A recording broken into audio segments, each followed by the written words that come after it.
நாமத்துக்கு ஸ்தோத்திரம் உண்டாகட்டும். உண்மையாக நான் ஒரு ஆண்டவரை அறியாம ஒரு சைவ குடும்பத்தில் நான் பிறந்து வளர்ந்து வந்த நான்.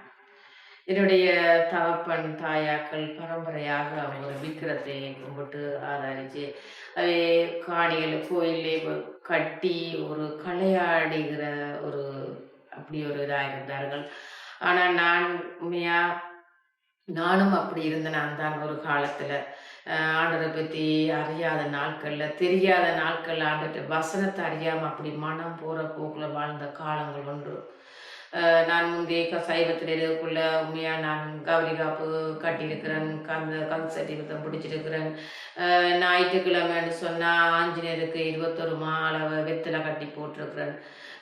கோயில்களுக்குள்ள மரக்கறி மலை தேடி தேடி பிடிச்சி பெரிய அண்டா மாலையெல்லாம் கொண்டே போட்டிருக்கோம். ஆனால் என்னுடைய குடும்பத்தில் எந்த ஒரு சமாதானம் இல்லை. எந்த ஒரு நாங்கள் போல உழைச்சிட்டு வந்தாலும் காசுகள் ஒரு ஆசீர்வாதம் இல்லை. வியாதி ஒரே உபத்திரங்கள் துன்பங்களாமத்தான் நாங்கள் வாழ்ந்து வந்த காலங்கள் உண்டு.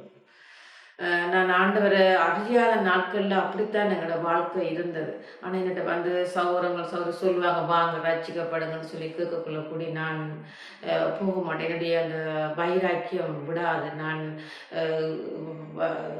கிறிஸ்டியன் சைவத்தில் அப்படி ஒரு வைராக்கியமாக நான் இருந்த காலங்கள் உண்டு. அப்போ திடீரென்று நாங்கள் இடம்பெயர்ந்து போனால் 2009 இடம்பெயர்ந்து இந்த மாத்திரமெல்லாம் போய் இடம்பெயர்ந்து போய் நாங்கள் வவுனியாவில் போயிருந்தாங்க. அப்போ ஆமீண்ட கட்டுப்பாட்டில் இருக்கும்போது அப்படி என்னுடைய மகன் ஒரு விதத்தில் 2வது மகன் அவருக்கு தினேஷ் அப்படி இப்போ உயிரோடு இல்லை. ஆனால் அவர் தான் இந்த இடத்துக்கு நான் இப்போ இன்றைக்கு நான் ஆண்டவரை ஏற்றுக்கொண்டு இருக்கிறது காரணமும் அவர் தான். ஏன்னு சொன்னால் அவர் இந்த இடம்பெயர முன்னுக்கே இந்த இடத்துல வந்து சிஸ்டராக்கள் வைக்கிற அந்த சண்டே ஸ்கூல்னு சொல்லி வைப்பாங்க. அப்போ அவங்க போவாங்க, போயிட்டு நிகழ்ச்சி இதெல்லாம் செய்துட்டு வருவாங்க. அப்போ நான் அடிக்கடி நான் சொல்வேன், அடே நீ போகிறது சரி, அவங்க வேதத்துக்கு சேர்க்கறதுக்காக வந்து அவங்க கூப்பிடுறாங்கன்னு சொல்லி. ஆனால் அவங்க அறியாதபடியே நான் அப்படி சொன்னேன். நான் பேர்ந்திருப்படி நாங்கள் இடம்பெயர்ந்து போய் அங்கே ஒரு கட்டத்தில் இந்த பிள்ளை கரண்ட் அடித்து மறித்து போன பிறகு அந்த மறித்த நிமித்தம் அந்த நேரங்களில் பக்கத்தில் சுற்றி எல்லாம் கோயில் விற்கிற கோயில் தான் இருந்தது. அப்போ நான் அந்த நேரத்தில் இருந்து குளர்னேன், ஆண்டவரே நான் எவ்வளவு கன்செட்டி விரதம் பிடிச்சிருக்கிறேன், கௌரி காப்பு விரதம் பிடிச்சிருக்கிறேன், வரலட்சுமி விரதம் பிடிச்சிருக்கிறேன், ஒரு தெய்வம் என்ற பிள்ளையை பாதுகாக்கலேன்னு சொல்லி என்ற பிள்ளை உயிருக்கு போராடி கொண்டு ஒரு மனுத்தியாலும் என்ற பிள்ளை உயிருக்கு போராடி கொண்டு இருந்த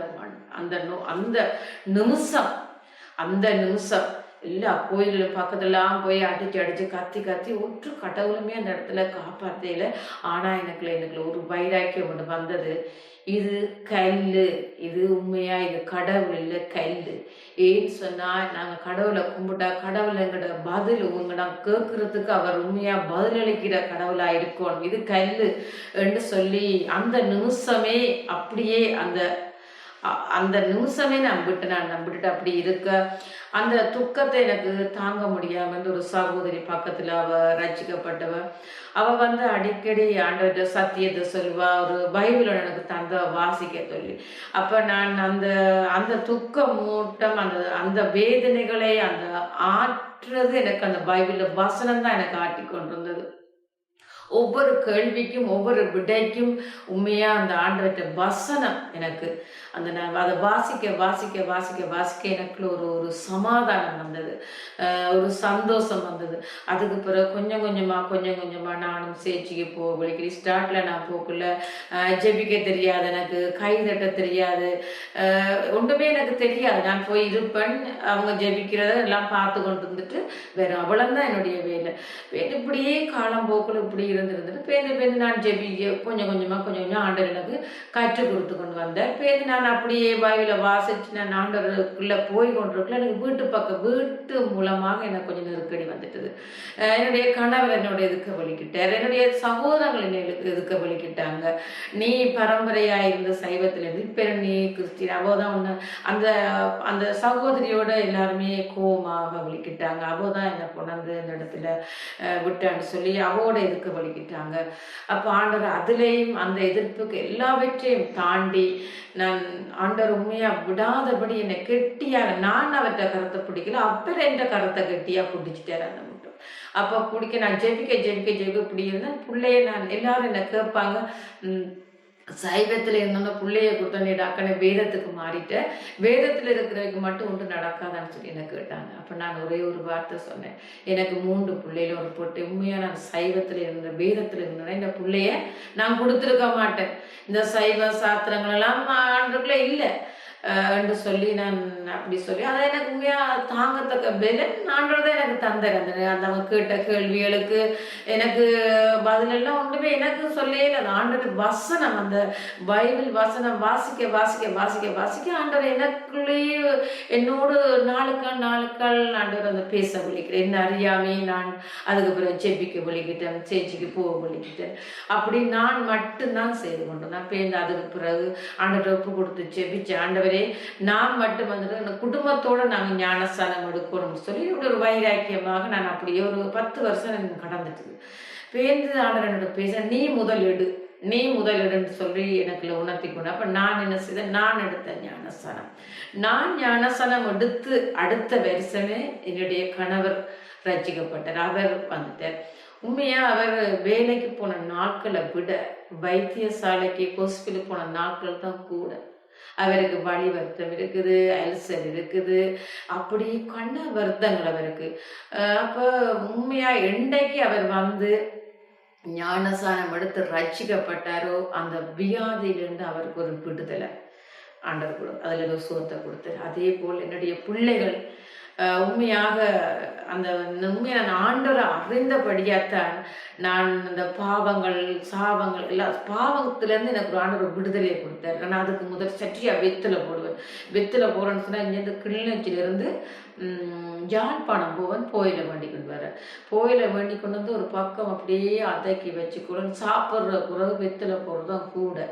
அப்படி நான் அப்படியாப்பட்ட பழக்க வழக்கங்கள்லாம் எனக்குள்ள நிறையா இருந்தது.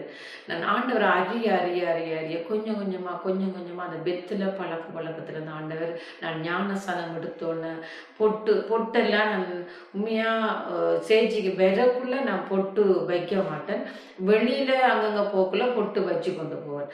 அப்போ ஆண்டவர் என்னோட பேசுகிறேன், நீ மேசருக்கு பயப்படுறியா எனக்கு பயப்படுறியா என்று எனக்கு ஒரு கேள்வி. அப்போ நான் யோசித்தேன், நான் மனுஷருக்கு பயந்து தான் பொட்டு வைக்காமல் செஞ்சுக்கு வரேன், அங்கால போகிற இடங்கள்லாம் பொட்டு வச்சு கொண்டு போகிறேன்.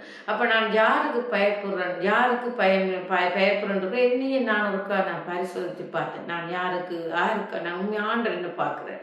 அப்போ நான் உடனே ஒரு தீர்மானம் எடுத்தேன், ஆண்டர் என்ன பார்க்குறேன், அவருக்கு நான் உண்மையாக இருக்கோன்னு சொல்லி நான் அந்த பொட்டு வைக்கிறது அதுகளெல்லாம் தவிர்த்து கொண்டேன். பேருந்தாங்கால என்னுடைய நடைகள் நான் ஐப்ரோ அடிப்பேன், எல்லா இதுவும் நான் என்னுடைய எண்ணெயை நான் அலங்காரப்படுத்தி கொள்வேன். பேருந்து நான் அப்படி ஜெபிக்க ஆண்டவர் அடுத்த கட்டமாக என்ன செய்தாருன்னா எனக்கு நட உடைகளை மாற்றினார். இப்போ எனக்கு நான் ஆண்டவர் சமூகத்துக்கு வரும்போது இந்த வெள்ளை உடுப்பு தான் உடுக்கணும், கருத்த பாவடை அப்படி தான் உடுக்கணும்ன்ற எனக்கு ஒரு பாஞ்சு. அப்போ கூடுதலாக அந்த கலர் உடுப்புகள், அந்த நல்ல வடிவான உடுப்புகள் எனக்கு போட விருப்பம் இல்லை. ஆண்டருக்குள்ளே வந்தப்போ ஆண்டவர் அழகா வடிவா அவருக்கு ஏற்ற மாதிரி நான் வாழணும்னா அடிக்கடி நான் ஜெபிச்சுக்கணும், ஆண்டவரே நான் சாப்பிடும் உணவு, போடும் உடைகள், நடக்க வேண்டிய வேலைகள், வழிகள், செய்ய வேண்டிய வேலைகள், என் வாயிலிருந்து புறப்படும் வார்த்தைகள் எல்லாமே உம்முடைய சித்தமாக இருக்கணும் ஆண்டவரே, என்னுடைய இஷ்டத்துக்கு இதை செய்யணும் அடிக்கடி நான் ஜெபிச்சு கொள்வேன். அந்த ஜெப நிமித்தமாக ஆண்டு கொஞ்சம் கொஞ்சமாக கட்டமாக எல்லாமே அழகாக நேர்த்தியாக மாற்றி கொண்டு வந்தேன். என்னுடைய கணவருக்கு வந்து வியாதியிலிருந்து அப்படி வியாதி இருக்கு, அதுலேருந்து அவர் விடுதலையை கொடுத்தேன். அது மாத்திரம் என்னுடைய பிள்ளைகள் நல்ல ஒரு பழக்க வழக்கத்துக்கான கொண்டு வர செய்தார். இப்போ இருக்கிற பிள்ளைகளோ போதையில் நிமித்தமாக குடி வகையான அப்படி இல்லை. என்னுடைய பிள்ளைகள் ஆண்டவர் வடிவா கோழி தன் குஞ்சை காப்பது போல அவை ரட்சிக்கப்பட இல்லத்தான், ஆனாலும் என் தேவன் என்னுடைய ஜெபன் நிமித்தமாக என்னுடைய பிள்ளைகள் போதையோ கஞ்சாவோ கசிப்பு இதுக்குமே அடிமைத்தனம் இல்லாத ஆண்டவர் நல்ல பிள்ளைகள் எனக்கு தந்திருக்கிறார். என் மூத்தவருக்கு அவருக்கு 32 வயது, அவருக்கு 2 பிள்ளைகள் இருக்கு. என் மகளுக்கு 30 வயது, அவருக்கு 2 பிள்ளைகள் இருக்கு. கடைசி மகனுக்கு இப்போ 22 வயது. அவர் கொஞ்சம் ஜெபிக்கிற குறவு தான், அதனால நாங்கள் திருப்பி செபிக்கிறோம் எங்களோட பிள்ளைகளுக்காக.